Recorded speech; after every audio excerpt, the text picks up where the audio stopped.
Găsirea noastră pe acest canal. Astăzi vreau să vă prezint iepurii. Cum mai sunt, ce mai fac. Asta a dat hrănitorile și adăpătorile ambele jos. Vai.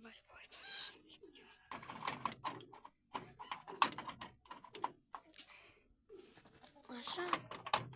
Ia uitați-l.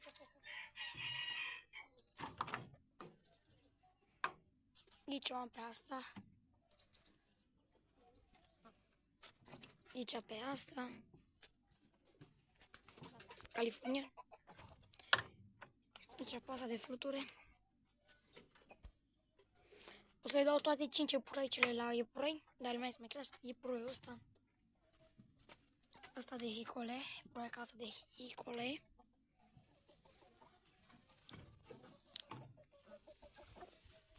Și aici, hopa, bate vântul.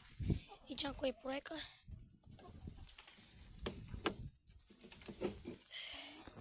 Ia uitați.